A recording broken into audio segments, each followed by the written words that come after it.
안녕하세요. 하루도 주님의 은혜와 평강이 여러분의 하루 가운데 가득하기를 축복합니다. 오늘 본문은 느헤미야 9장입니다. 그달 24일에 이스라엘 자손이 다 모여서 금식하면서 굵은 베옷을 입고 먼지를 뒤집어 썼다. 이스라엘 자손은 모든 이방 사람과 관계를 끊었다. 그들은 제자리에 선 채로 자신들의 허물과 조상의 죄를 자백하였다. 모두들 제자리에서 일어나서 낮의 4분의 1은 주 하나님의 율법책을 읽고 또 낮의 4분의 1은 자기들의 죄를 자백하고 주 하나님께 경배하였다.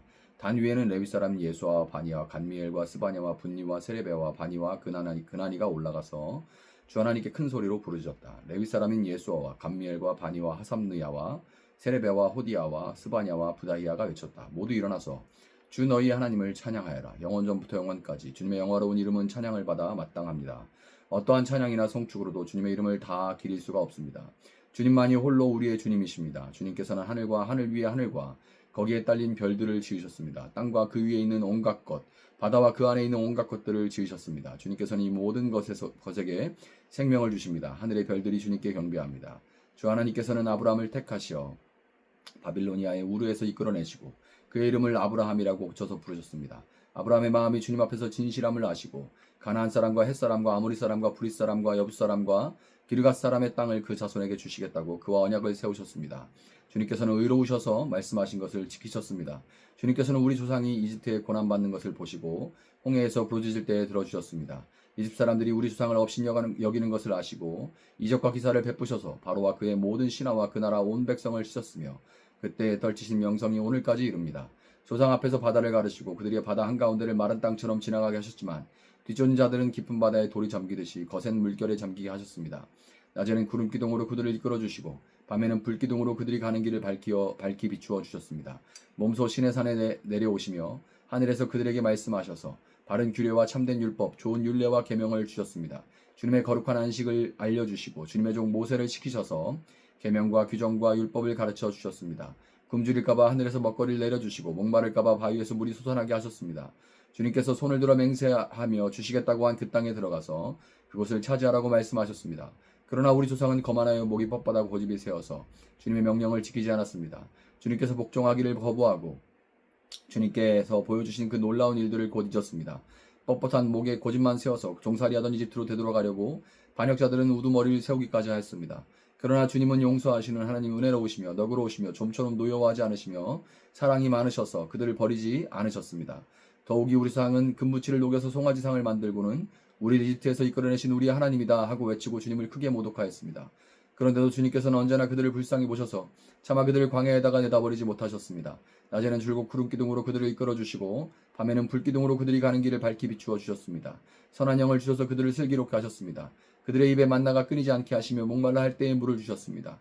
광야에 40년 동안이나 돌보셔서 그들이 아쉬운 것 없게 하셨습니다. 옷이 헤어지지도 않았고 발이 부르치지도 않았습니다.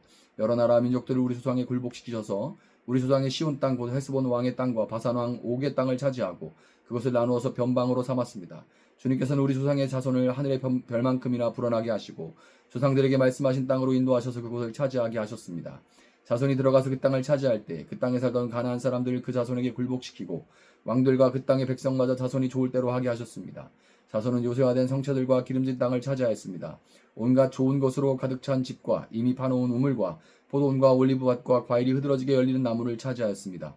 그들은 먹고 만족하게 생각했으며 살이 쪘습니다. 주님께서 주신 그 큰 복을 한껏 누렸습니다.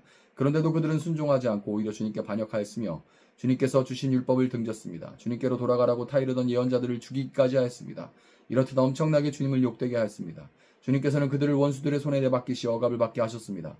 그러나 억눌림을 받고 주님께 부르짖으면 주님께서는 하늘에서 들으시고 그들을 끔찍이도 불쌍히 여기시어 원수의 손아귀에서 그들을 건져내 구원자들을 보내주시곤 하였습니다. 그러나 편안하게 살만하면 주님께서 보고 계시는데도 또다시 못된 일을 저질렀습니다. 그럴 때에는 주님께서 그들의 원수의 손에 버려두셔서 억눌림을 받게 하셨습니다. 그러다가도 다시 돌이켜 주님께 부르짖기만 하면 주님께서는 하늘에서 들으시고 불쌍히 여기시어 구하여 주시곤 하셨습니다. 돌이켜 주님의 율법대로 바로 살라고 주님께서 엄하게 타이르셨지만 그들은 거만하여 주님의 명령을 따르지 않았습니다.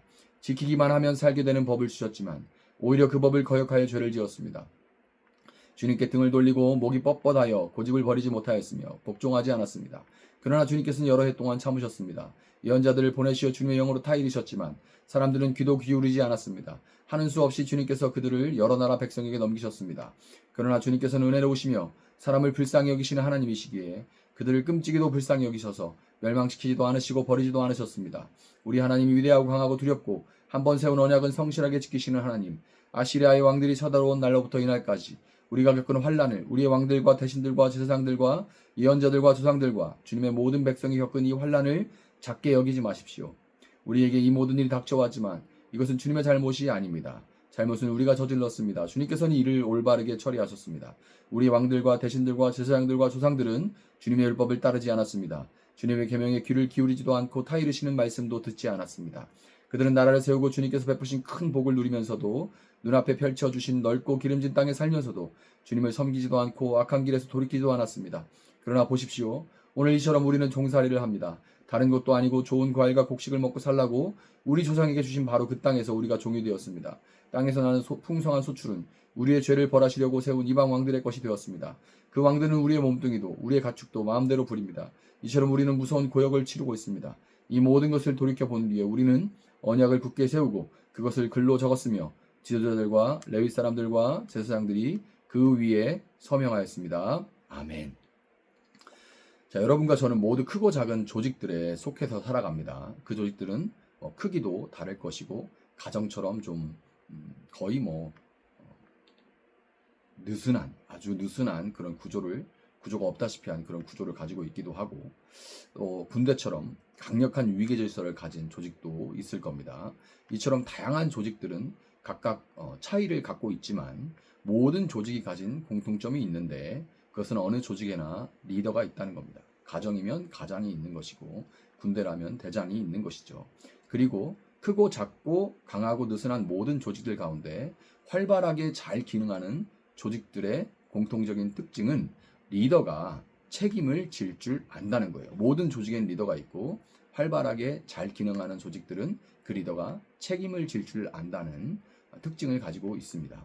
리더는 결정도 하지만 무엇보다 책임을 지는 자리인데 당연한 거 아닌가 하는 생각을 하실 수도 있겠지만 생각보다 많은 리더들이 책임을 회피하고 변명으로 일관하거나 엉뚱하게도 문제가 생기면 힘없는 사람에게 그 책임을 떠넘기고 그 자리를 회피하려고 합니다. 그 책임을 리더가 변명으로 일관하거나 책임을 떠넘기려고 하는 조직은 그 누구도 책임을 지려 하지 않고 자신의 안위와 기회가 오면 그 어떤 자기의 안위와 이익만 쫓게 되고 책임은 피하면서 결국 불신과 갈등 끝에 분열과 해체의 수순으로 가게 되어 있습니다.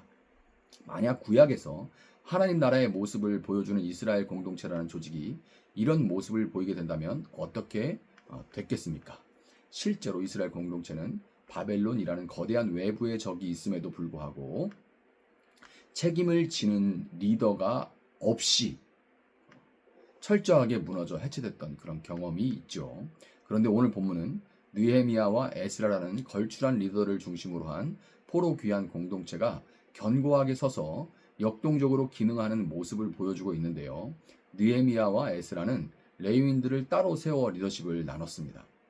레위인들은 느헤미야 8장 7절에서 볼 수 있듯이 에스라가 읽어주는 히브리어 율법을 바벨론, 페르시아의 아람어에 익숙한 제2성전기의 공동체원들에게 설명해주고 깨닫도록 하는 그런 역할을 맡은 사람들입니다.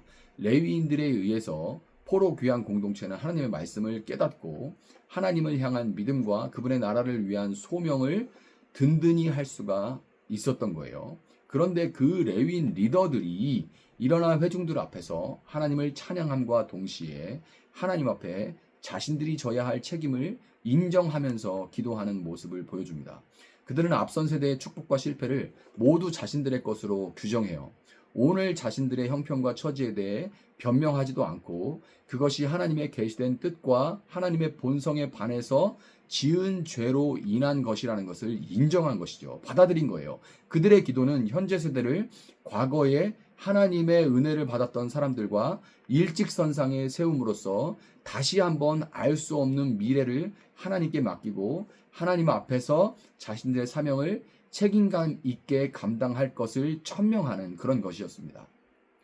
이렇게 책임을 감당하는 리더들의 모습은 그들이 전하는 하나님의 말씀과 함께 포로 귀한 공동체에 그대로 전해지게 됐고, 성벽과 성문을 재건했던 느헤미야의 사역은 단순하게 외적인 영역의 회복을 넘어서 하나님 백성들을 내부적으로도 견고하게 세워가는 온전한 회복으로 이어질 수가 있었던 겁니다. 제 세대 목회자들이 모이면 종종 이런 푸념들을 하곤 해요. 아니, 왜 잔치는 전 세대가 다 누리고 그 뒷정리, 잔치 버리고 난 뭐 더러운 것들, 뭐 흘린 거, 뭐 이런 것들은 그 뒷정리는 다 우리가 해야 되는데 하는 그런 푸념들을 하는 소리를 듣곤 합니다. 소위 천막만 쳐도 교회가 성장하는 시대, 목회자의 권위가 살아있던 시대가 다 지나가 버렸습니다. 솔직히 그런 게 있었는지도 잘 모르겠어요. 이제 엄청나게 부어진 축복도 있었지만 축복의 근원이신 하나님보다 축복 자체에 매몰되면서 명백하게 하나님의 뜻과 본성에 반하는 많은 죄가 있었음도 부인할 수가 없습니다. 그리고 그로 인해 한국 교회는 지금 바벨론의 포로가 된 상태에 처해 있습니다. 진노 중에라도 긍휼함을 잊지 않으시는 하나님이 은혜로 남겨주신 사람들이 이제 다시 교회를 하고 있지만, 부정적인 평가와 함께 경제적인 어려움, 그것도 문제지만 그 무엇보다 천막이 아니라 아무리 화려하게 나름의 인테리어를 해도 도무지 예배당으로 나오는 사람도 전도를 받아들이는 사람도 없다는 것이 가장 고통스럽습니다. 그렇지만 앞선 세대의 축복과 실패는 모두 남은 우리 세대의 것이고, 교회의 리더이신 예수님이 십자가를 지시는 책임지는 모습을 통해서 우리 역시 우리의 지금 모습을 그대로 받아들이며 알 수 없는 그 미래를 하나님께 맡기고 우리가 해야 할 일을 책임있게 감당해야만 할 것입니다. 우리는 쉽게 하나님이 다 하신다 이렇게 고백을 하지만 그 말은 종종 하나님께만 책임을 지우고 내 책임은 방기하려는 왜곡된 모습으로, 게으름으로, 나태함으로 나타날 때가 많은 것이 사실입니다. 책임지시는 주님을 따라 책임을 지는 목회자, 각자의 자리에서 책임을 다하는 지체들로 인해서 포로 공동체가 다시 견고하게 설 수 있었던 것처럼 오늘 여러분과 저를 통해 하나님과 그분의 나라가 온전히 다시금 회복되어 갈 수 있기를 예수님의 이름으로 축복합니다. 잠시 기도하겠습니다. 사랑하시는 주님, 감사합니다. 잔치는 끝났고 잔치에서 남은 치워야 할 것들은 너무나도 많습니다.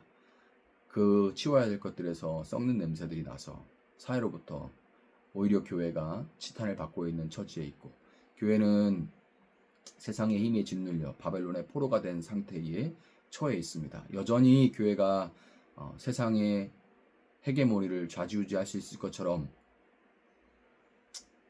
숫자로, 힘으로 뭔가를 보여주려고 하는 움직임이 여전히 남아있지만 그런 것들은 오히려 더 손가락질과 비웃음을 살 뿐임을 고백합니다.